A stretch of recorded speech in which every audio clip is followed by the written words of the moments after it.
Assalamualaikum warahmatullahi wabarakatuh.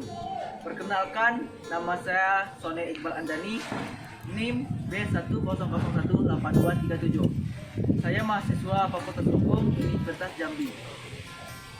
Saya membuat video ini untuk memenuhi tugas hukum sumber daya alam dosen pengampu Bapak Dr. Muhammad Fauzi Sam, SHMH. Kali ini saya akan membahas tentang asas, tujuan, dan lingkup hukum sumber daya perkebunan. Selamat menyaksikan.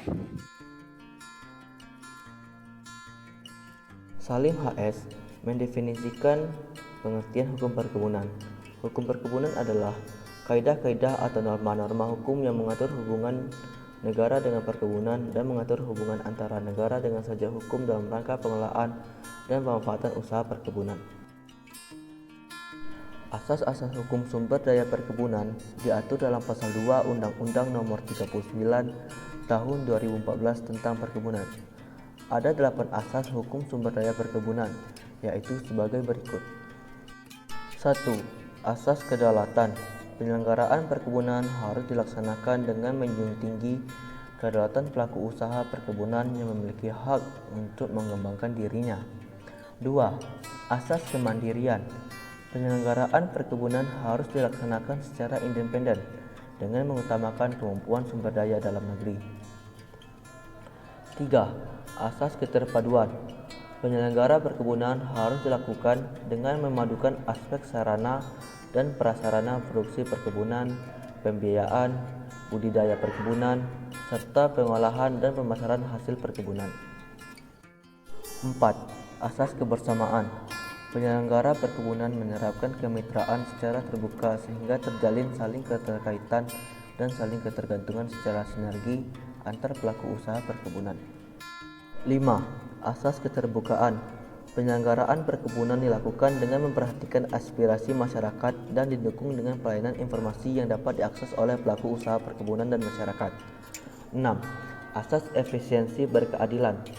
Penyelenggaraan perkebunan harus dilaksanakan secara tepat guna untuk menciptakan manfaat sebesar-besarnya dari sumber daya dan memberikan peluang serta kesempatan yang sama secara profesional kepada semua negara sesuai kemampuannya. 7. Asas kearifan lokal. Penyelenggara perkebunan harus mempertimbangkan karakteristik sosial, ekonomi, dan budaya serta nilai-nilai luhur yang berlaku dalam tata kehidupan masyarakat setempat. 8. Asas kelestarian fungsi lingkungan hidup. Penyelenggaraan perkebunan harus menggunakan sarana prasarana tata cara dan teknologi yang tidak mengganggu fungsi lingkungan hidup secara biologis, mekanis maupun kimiawi. Tujuan hukum sumber daya perkebunan. Tujuan hukum sumber daya perkebunan diatur dalam Undang-Undang Nomor 39 Tahun 2014 tentang perkebunan yang tertera pada Pasal 3. Tujuan tersebut ialah 1.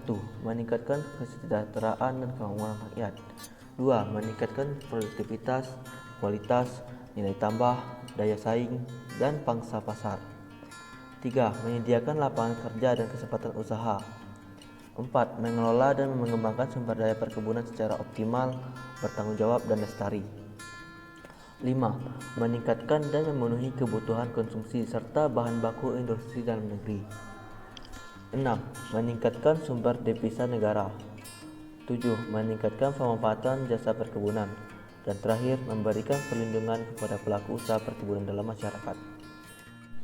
Selanjutnya, lingkup pengaturan perkebunan yang diatur dalam pasal 4 Undang-Undang Nomor 39 Tahun 2014 tentang perkebunan.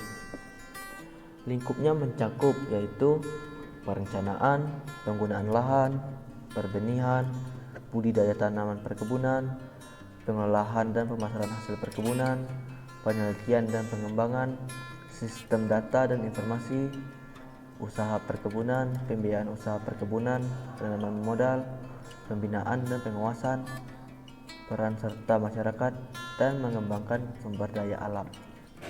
Itulah pembahasan dari saya mengenai asas, tujuan, dan lingkup hukum sumber daya perkebunan. Semoga bermanfaat bagi kawan-kawan semuanya. Wassalamualaikum warahmatullahi wabarakatuh.